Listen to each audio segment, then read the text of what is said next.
Hello, everyone. Welcome back to Exploration Arcanum. My name is Jason. My guest today is Chaweon Koo.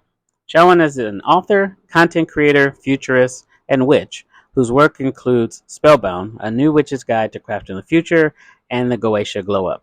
In this episode, Chaweon is going to talk to us about her work with Goetia, also known as demon magic, as well as transhumanism and artificial intelligence. Before we begin, if you enjoy this conversation, please give it a like and subscribe to the channel for more esoteric interviews. Thank you.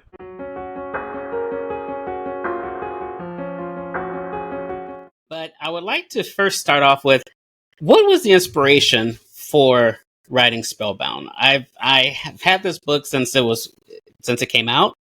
It's a wonderful book that I highly recommend everyone get a copy of. I love the little tabs, the little notes tabs, the little pink tabbies. Love it. Yeah, I take notes. But no, tell me what the inspiration was behind the book. Well, to be perfectly honest, I was just minding my own business, and then one day I get an email out of nowhere, and it turned out to be one of the editors to this publishing house, this indie publishing house in Australia.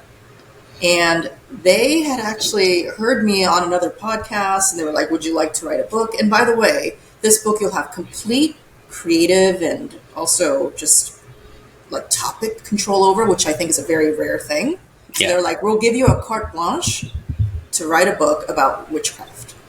And so in terms of the motivation of what I wanted to write the book about, because it was a complete carte blanche, and they were like, we're going to put all our support in helping you create your ideal witchcraft book. I was very lucky in that it wasn't so much that I had any sort of motivation. It's that I was given this opportunity. And from that opportunity, I thought, okay, if I were a newbie witch, so let's say that I was just at the start of my witchcraft journey. This is not the 1990s. This is not the early 2000s. When I wrote this book, it was like during lockdown. So this is like 2020. It's 2020. Social media is on the rise in terms of like TikTok. And other social media like YouTube is like really matured. There's influencers, there's technology. This is right around the time when crypto was starting to get big. This is also when AI was just starting to have some ascent. NFTs were getting big. Based upon all of this, and also a lot of political movements were happening that were being fueled by social media as well. So this is a completely new world. And I thought, if I were a new witch during this completely new context of human history, what sort of book would I want? And I thought, I wouldn't just want a book that's all text. I wouldn't want a book that only has one perspective. And so that's the reason why my book, it has my personal story, but it also has bits and clips from occultists and witches that I really admire. Because as a newbie witch, I want lots of different perspectives, not just one. And also, there's lots of illustrations in this book, because the way that young witches are these days, it's not a good thing or a bad thing. Their attention span is different from older witches. Yeah. So in that sense, I was like, let me write a book that is for the newbie witch, the young newbie witch in this new modern world. One of the areas that I really liked, it was regarding being cyborgs. And you talk about basically merging with machines. And that's one of the things that I've been looking into recently is like the transhumanist movement. Have you looked into that at all? What do you think of the idea of actually merging people with machines? So I first came across the idea as the modern human being is a cyborg, like literally a cyborg, from a TED Talk that I watched maybe like 7 or 8 years ago. I don't remember the name of the presenter, but what they said, it totally changed my perspective. And they were talking about how any of us who have a smartphone, I mean, the smartphone is on us 24/7. We all know, and we've all been in a situation where, oops, I forgot my phone. I'm like halfway to work, but I need to go back and get my phone. So we are 24/7 attached to this basically wormhole, as this TED Talk talked about. There's a wormhole that we have in our back pocket. We are augmented, and especially now, because we have like ChatGPT 4.0, like that is an app on our phone, and I use it constantly. I have Claude and I have 4.0 as apps on my phone. So not only is it in my back pocket, but but I can literally bring it out and it can it can interact with me in ways where I'm just like, this Turing test is like Turing it. Right. Like totally like I'm at the point where sometimes I'll be talking to, I call her Omega. I literally call her Omega, like 40. And sometimes I'll be talking to Omega and I'll totally forget that I'm not talking to a regular person. So that TED Talk was from like basically a decade ago, and now it's like next level. Right. And so in that sense, yeah, I've been into transhumanism, but not the transhumanism that these tech bros in Silicon Valley are talking about. That I think is a very different type of transhumanism. Mm-hmm. I'm talking about, I think, a little bit more of, if I can use the word, pure transhumanism that transcends, I'm going to say, a certain sort of tech elitism. Okay. So this, and I think a lot of it is based on the fact that I'm from the occult world. So I didn't come in from tech. I came in from, I'm going to say, an esoteric spirituality. Because of that, I have a different perspective than, let's say, somebody like a Brian Johnson, the guy who is like $2 million a year to like reverse time, or like an Elon Musk. On the surface, there's a lot of things that maybe these guys and we like. We all like psychedelics. We all like Web3. We like technology. We like the idea of like pushing the human potential. But again, because I already came in, my foundation, my baseline, and I think a lot of people, their baseline is not so much the economic model, it's not so much the technology, but instead it is truly about, I think, this pure quintessence of what it means to be a human being. That sort of transhumanism is very different. The way that I treat my body as a vessel is very different from what these tech bros are treating their bodies as. Simply because I think they prioritize their body as I'm going to say like a machine in like a capitalism term. I see my body as a vehicle. So it is a type of machine, but it's a different type of machine. The machine exists as a vessel for my consciousness and a vessel for my spirituality. It's not a machine that's going to be basically a performative object that's going out to do things and dominate the world. And instead, it's purely there to be an anchor in this 3D world. And so I just want to make that separation between myself and these like tech bros. Yeah, I like that. I like that a lot. Because there is a bit of an underlying capitalism under the whole thing about, you kind of feel it from what you see on social media. And you're like, okay, what are you trying to get this for everybody or just you? Yeah, I think there's even an acronym for that type of transhumanism. It starts with a T. It's like TSCO or something like that. It's a very specific brand of transhumanism, and transhumanism didn't start out like that. Transhumanism before, I think it started off almost more, I'm going to say, there was a certain sort of like Olympic poeticness about how transhumanism started, which was about the human body as this beautiful like machine, almost like a Swiss watchmaker, being like, wow, the machine, all the parts are so beautiful. And then suddenly, once we have these, I'm going to say, tech bros coming in, and I feel as though there's a God complex in there. And I'm not interested in that. And it's the same thing in magic, as like a lot of people say that the magic that I talk about, they're like, oh, it sounds like chaos magic. And I'm like, it isn't chaos magic, because chaos magic, the foundations of chaos magic were from a very specific time, from a very specific group. It was from Great Britain, 1970s, 80s, 90s. It was a bunch of bros. And it was a bunch of bros from, like, let's say, a punk and industrial music sort of mindset. But it has a very distinctly masculine feel. It has a very distinctly Western feel.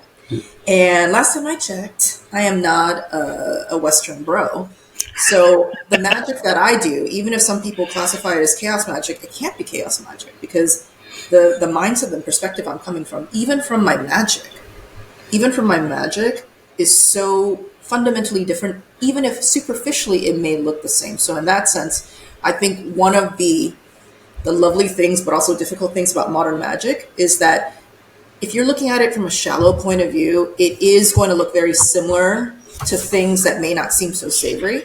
And so many things today are very shallow. But once you go just past the waves, all of a sudden the ocean looks completely different. And so I'm like, let's look at the ocean, people. Let's not look just at the waves.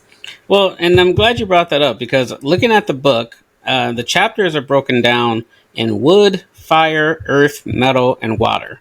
where I think a lot of people, especially people who follow the Western tradition, it's earth, air, fire, and water. And so, how is wood and metal? How does that factor into the elements as maybe a Western audience might know it? So, just like if you look at a traditional tarot deck and the magician card, you're going to see the elements. And there's four elements, and this is from Greek times. That's cool. But Chinese alchemy, which is the foundation of basically all, especially East Asian, but I'm going to say almost all of Asian, maybe not Indian, but most of like East Asian, maybe Southeast Asian magic. It's like that alchemy. Right.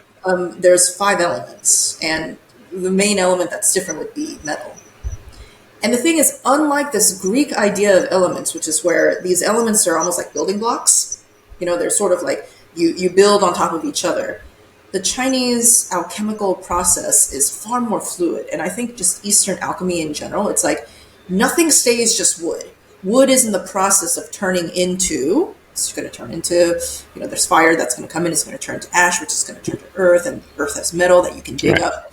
It's always changing. It's always, there's a dynamic quality to it. And because of that, I was just like, well, that's literally the mindset. Even if I grew up most of my life in the American school system, the mindset, because there's this foundational, like thousands of years, like China is one of the like longest running civilizations on earth. And even though I'm Korean, Chinese civilization was so influential in that region. You can't escape it. It's just like Greek thought. You can't escape it in the Western world. But the thing is that even though my book is split up into these Chinese alchemical processes, they're not even like elements, they're almost like processes. In the middle of each, let's say wood, I do also separate it into the three Western alchemical processes as well. In Western alchemy, there's this idea of first you start with, you basically take fire and then you blacken something and then you kind of like ferment it and then you turn it into ash, so it almost becomes like white ash, and then you reinvigorate it, and then you're almost like injecting blood into it. So there's these three processes. It's like Negredo, Albedo, and then Rubedo. And so I'm also injecting the Western stuff in there. But the processes, the actual alchemical building blocks would be more the Chinese, but then the actual process, again, in the Western sense, would be those three processes. It's a mix of East and West. And I think that is another thing about modern magic. In modern magic, thanks to the internet, thanks to technology, there are people in South America who speak better Korean than me. I have literally met girls in Indonesia who speak better Korean than me. Wow. Why? Because of technology. So for me to say, oh, because you're, you know, Colombian, like you don't understand Korean culture like me, I can't say that anymore, right? So in a lot of ways, a lot of us are transnational. We're not only transhuman, we're also transnational. So this book, it was important that it mixes the East and the West. Gotcha. Well, I love the book, and we're going to put a link to it down in the description so everyone can get a copy of it. Now, one thing that you told me in the past, and I would love to talk about it right now, is there will never be an ebook version. And can you tell us why that is? So it's a philosophical thing, but it's also a magical thing. In a world that is becoming more and more digital, in that sense, it's the same idea of like that idea of like signal and noise. In a world where everything is digital, and most of us have experienced digital clutter, our hard drives are a mess. My hard drive is a mess. Yes. And all of a sudden, physical objects, they take on an especially significant role. And to me, that is what magic is. Magic is significance. So what's the difference between doing a magic ritual versus just going about doing your taxes? Well, there's a certain feeling like when you're doing an actual magic ritual, it feels significant. It feels different than the humdrum of life. It doesn't mean that doing your taxes isn't technically magical. Being alive is fucking magical. I mean, breathing, just like the fact that you can breathe and your brain can function and we're having this conversation, whoa, that's magic. Right. And yet, what we can define as magical is something that seems almost like a unicorn event. You know, this is what we love. It's a type of self-care, yes, but it almost transcends self-care because there's something even next level about it. We've gotten to the point where physical objects objects can seem that way. And physical objects, there's a durability about a physical object that is unique. So I read, and we both come from like the Web3 world. So the Bitcoin Standard, that book, I read it. Everybody's read it. You either love it or hate it, whatever. The thing is that I read it, and the argument that I forget his name, Saif Aberdeen, I think that's his name, that he made in the beginning, which is the reason why Bitcoin is going to be a superior form of currency, is the same thing that we can say about magic stuff. Like in magic, we created talismans back in the day because we're like, ooh, the astrological alignments are perfect, but it's not going to come back for another 80 years. Let's store this energy in a battery. Shit, what's a good battery? A piece of paper that's going to tear apart in about a year? No. A super heavy piece of like thing that we can't move, as we go like through the Silk Route? No. So the thing is, you want something that's durable. We want something that holds like a battery, like really good energy. And we want something that is transportable, that can be easily exchanged as well. That's ideal. Talismans. What is a great talisman? A book. A physical book is perfect. It is a store of energy. It's a store of ideas. It's transportable. It's extremely powerful. Books have caused more revolutions than anything else, besides maybe like weapons. Right. So to me, it was just like, I want to create a talisman that is about magic. So it's no longer just about being a digital thing. I love digital things, but let's actually create a store of energy. Let's really talk about what magic is. Magic is aesthetic. Magic is embodied. Like this meat altar is a magic altar that is portable. People are just like, oh my God, I haven't spent $300 on Etsy buying all the ingredients to create this perfect altar. I'm like, don't worry, babe. Like you have the ultimate portable altar. It's your body. Your body, which is created from all the hopes and dreams and urges of your ancestors. So you don't have to spend any money. Your spit, your saliva is magic. Your entire body, a strand of hair is magic. And I think like any sort of magic system worth it's just anything will be like, yeah, your blood, your strands of hair, we can use that. In fact, that's what creates very powerful magic. So I was just like, okay, being embodied is really important. So let's do that. Have a book, have something embodied. Nice. Well, let's talk a little bit about the projects you're currently working on, because one of them is the Goetia Glow Up, and that is using the 72 demons of the Goetia, which is from the Lesser Keys of Solomon.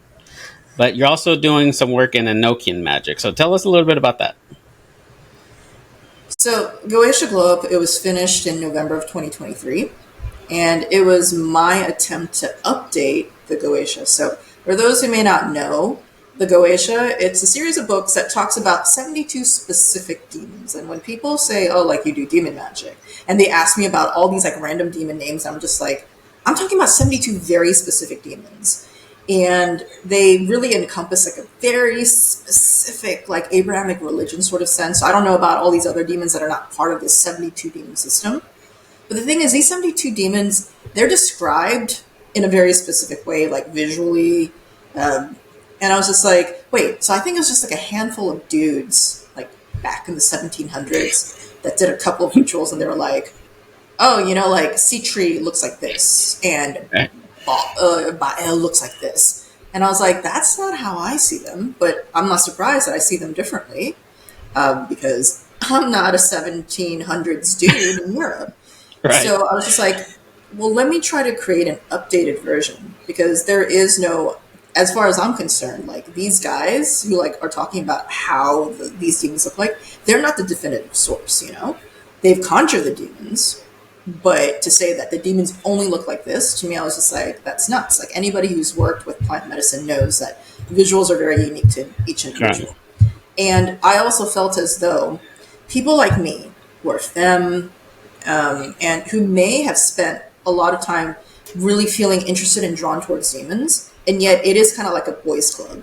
And it's also very intimidating, because it's almost as if this boys' club, they either purposely try to make things more complicated than they are, or they're just by nature like bad communicators. Probably a combination of both. But I was just like, so I want to make it as unintimidating as possible without losing any of its like juice.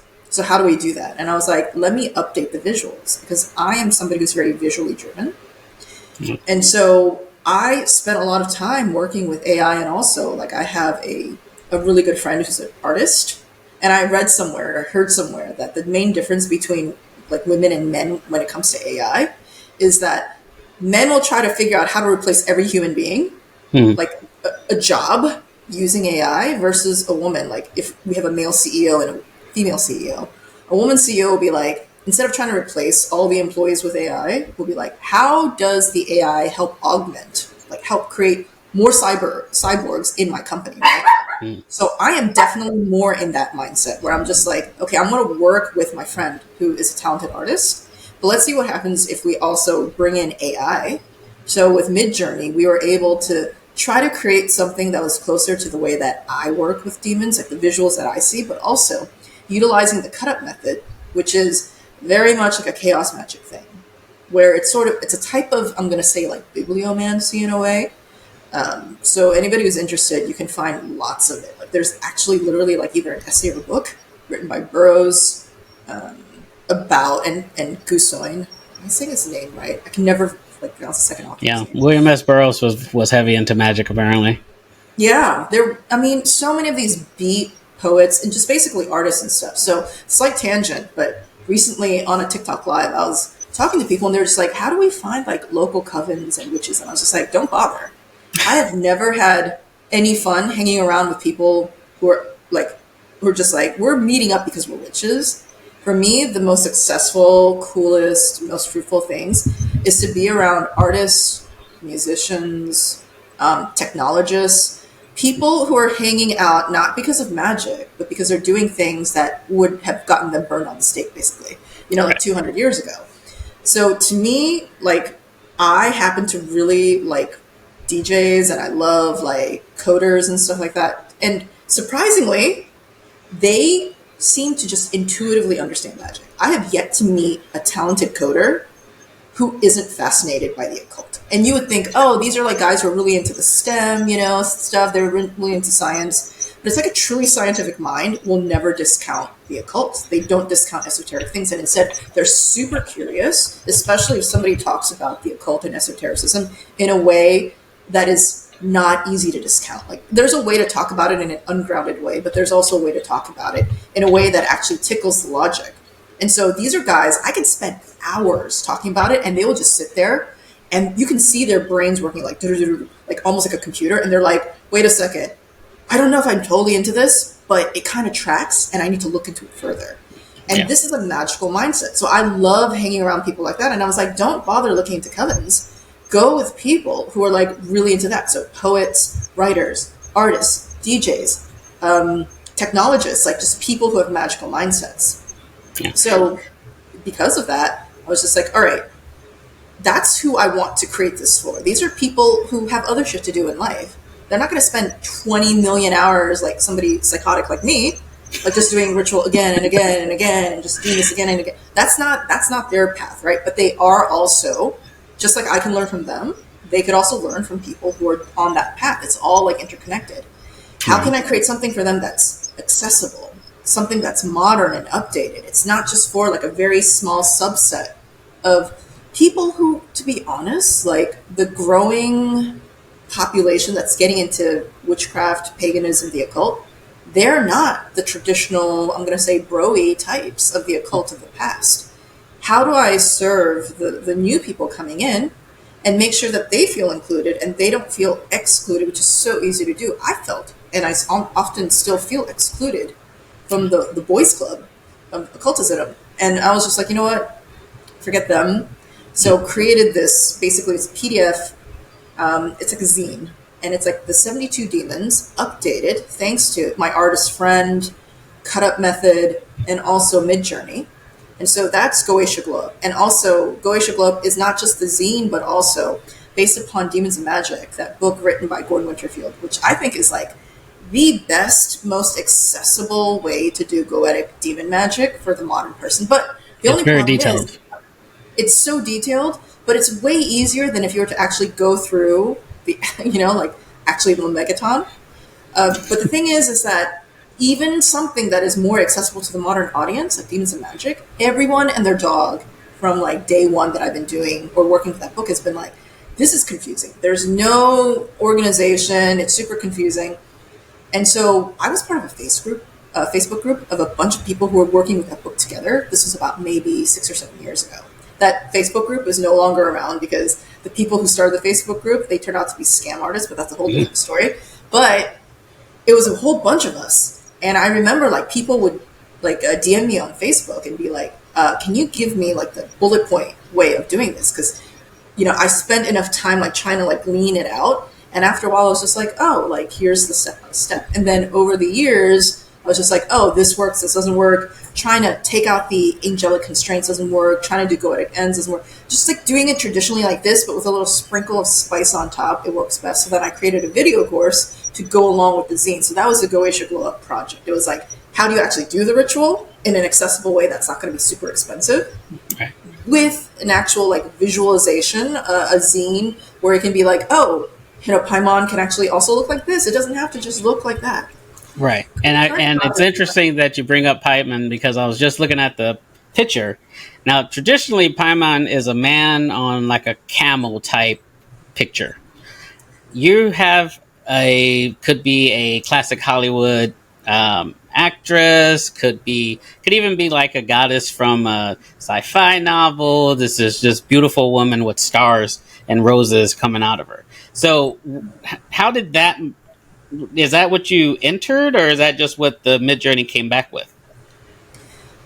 So for me, the vibe, let's use Paimon as an example. The vibe of Paimon, which I always identified with, because the way that I work with demon magic is more as like an identity magic. So I'm taking on the archetype of Paimon and I'm becoming more like Paimon. Okay. And so I move through the world more like Paimon. I make different decisions because I'm more like Paimon. And the thing that kind of struck me about the way that Paimon was described as a beautiful man. Mm-hmm. Like there's almost an androgyny about Paimon. Like so beautiful that I could, when I was working with Paimon, I could imagine, you know, there's some people, they're like, you know, in New York City we call them dimes, right? Like 10 out of 10s. Like when you have somebody who has so much pretty privilege coming in, like the way they move through the world is very different. So I was just like, okay, what is the modern, updated version of that? Because I don't know many people who are going to be riding on camels, you know, like at least in America. And to me, it was a beauty queen. It was a Barbie beauty queen. It was sort of like that, what we would consider to be almost like extreme, almost like caricature of a stereotype.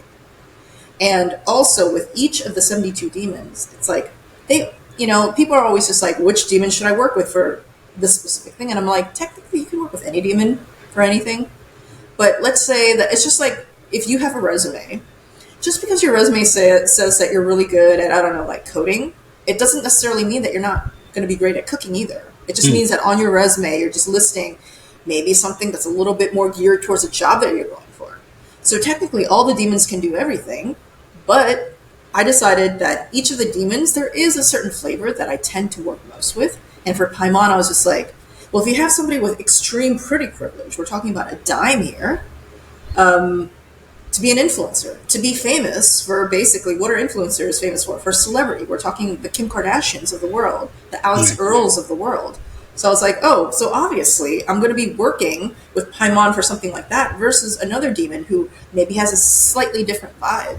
So it's not that Paimon can't do baneful magic. It's just that it makes sense to me. And the way that I've worked with Paimon, it tracks that somebody who has so much pretty privilege and to get that sort of like mindset and almost like vibe into me is going to work best when I'm trying to do something where I want to move through the world as somebody who has that sort of privilege. Gotcha. So what do you say to people who are, why are you working with demons? This is dangerous. This is evil. What are you doing? Like, what do you say to those people? Because I'm sure you get that. Surprisingly, I think that I've put in enough evangelical demon stuff onto TikTok so that in the past couple of years, it's the conversation has shifted, which is amazing. So in the beginning, it was a lot of sort of like, oh, on TikTok they say like, I disavow this. You know, they'll literally put on the comments like, I do not claim this, as if that's going to do anything. But in the past, I'm going to say year or so, I've seen more people who are curious, not from the sense of like it's evil, but more from the sense that it's scary. Like Hmm. they kind of understand my logic. And my logic is that I'm not a religious person. I'm not exactly somebody who believes in spirits. If anything, I'm just like, these are psychological archetypes. Hmm. So they intellectually understand it. And they're just like, you know what? I kind of align to this, and yet I can't get over the fact that it sounds scary. Hmm. I'm curious and I want to work with them, but it literally sounds scary. It sounds really risky because I personally am scared. And I'm like, I don't blame you. I don't blame you. If you've grown up in Western culture, even if you didn't necessarily go to church or mosque or synagogue, when you've watched enough movies, when you've watched Hellraiser, Bloodlines, and you see what happens when they conjure up Angelica, then it's sort of like, of course, demons are going to be scary. When you've watched Constantine, it's like, okay, why would you want to do that?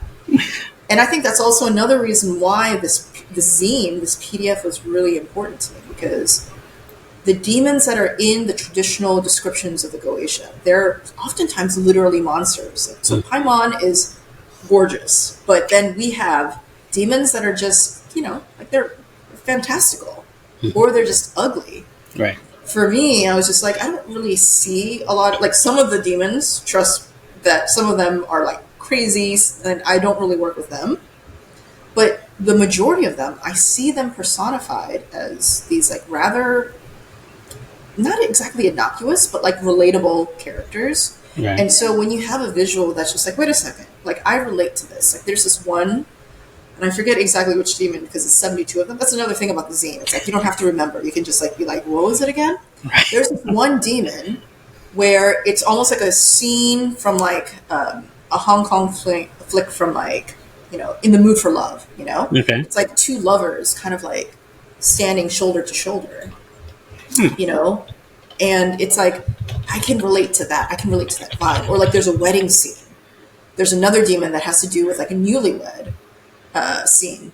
And it's like, it's almost like tarot cards where you can relate to the vibe versus like the old school way of working with demons. It was very much like you're almost like worshiping the literal demon as like a singular noun. Right. There is no worship going on here. It's more like you're catching the vibe. Right. And have you watched Hell of a Boss on YouTube? Hell of a Boss? Yeah. So there's the company that made Has-Been Hotel. It's called the Helliverse. It's on YouTube. And Has-Been Hotel is on Amazon Prime. The spinoff is called Hell of a Boss, and it's about, most of the characters are based on Goetia demons. So like one of the main characters is Stolas, and he's the bird Stolas, like you, and it looks just like the picture, and except of course it's more exaggerated, but you could tell, okay, that's supposed to be Stolas. And then they have, I believe Asmodeus is one of them, and they have all the different ones, and you can pretty much go through the glow up and see all of these characters referenced. But have you seen that? I haven't, and I'll be honest with you, I cannot relate to a bird the same way that I can relate to, and I think Stolas in the Goetia Glow Up, I'm trying to remember, but I think the picture that I have in the zine, the Stolas that I work with, like you see the back of a woman, and it's like the whole idea of Stolas is like you're trying to create like a creative breakthrough, So it's sort of like we're not trying to worship who cares about the demon Stolas is like the noun. It's like, because I don't think that the noun exists, but I do care about having a creative breakthrough, like something that I'm working on, writer's block, artistic block, and I'm just like, oh, I just need to break through this thing. And so I relate to that. And I think that in a modern sense, like if you're not somebody who's religious, if you're eclectic, who cares if it's a bird? I don't relate to the bird, but I relate to this picture, this vibe of like a woman sitting in front of a wall that has now crumbled because that impenetrable wall, that block, is now gone. And you could see almost like this lush, verdant scene, this like almost like a oasis of creativity there. I can vibe with that. I can relate to that. And in that sense, it's me being like, demons are a vibe rather than the actual, let's say, thing that you worship, almost like they're a deity that you got to do favors for, so that they'll be like, oh, okay, human, I'll just bestow this favor on you because you kissed my ass long enough. No, no. So in that sense, Goetia Glow Up is also a project to rehabilitate magic from less of this. During its time in the 1700s, of course, you're going to see demons as like actual entities that you worship and kiss ass of, because that was the mindset. That was literally the framework of that world. Right. In today's world, I just don't think that's very practical. And also, I don't think it works quite as well. So Goetia Glow Up was a project that wasn't just about let's do technology, with like AI and stuff, but also to create something so that the average person can actually be like, oh, of course, working with demons, that powerful idea of demons, which feels much more like, if I work with demons, I feel like something's actually going to move in my life. Because if I'm just working with, I don't know, butterflies or birds, it just feels too casual and too safe. Versus if you're working with something where you have to put in a little extra effort, because it is a little scarier. It is a little bit more risky feeling. When you put in that extra effort, it feels as though you're doing something and you're more likely to move differently, because after the ritual, you're just like, I did that. And so you are different. So it is a rehabilitation of what I call an ancestral technology. Nice. Did you find working with demons easier than working with angels? 100%. So I always, contrary to what a lot of people may think, I always say that demons are so much easier and beginner friendly compared to angels. I actually don't recommend angels for beginners. And recently, back in April, I did like a Patreon for just 1 month only. It was just like a 1 month engagement where I did 20 angel magic rituals. So these are the 72 angels of the Champagne Maharash. And so these 72 demons, they have 72 angel counterparts. It's almost like they're like buddies in a way, with like 72 demons, 72 angels. They're in the same ecosystem. So it's like the same pantheon. You know how like the Greek gods, they have their own little sort of like mythology and pantheon. It's like you have certain heroes and stuff and certain stories that are all part of this pantheon. Same thing with the 72 angels and the demons. And so I worked with the 72 angels, and people were just like, why? You're not even religious. And I'm like, I know, but I'm an English speaker, and there's just more information about the 72 angels and the demons of this system than there are about, let's say, like the Hindu polytheistic system. It's just easier to get, simply because I'm lazy. So it just made sense to work with the 72 angels because they correspond with the 72 demons that I have a lot of experience with. So I spent April of this year doing over 30 days doing 20 rituals. And the thing is that when you do ritual day after day after day after day, things really, the momentum builds and it just becomes like way, way more intense. It was a great thing that I experienced, and it 100%, the reason why I say that it's not good for beginners is that angels, I always call them, and I'm proud to say that I started this meme on TikTok where it's like, angels are psychotic aliens.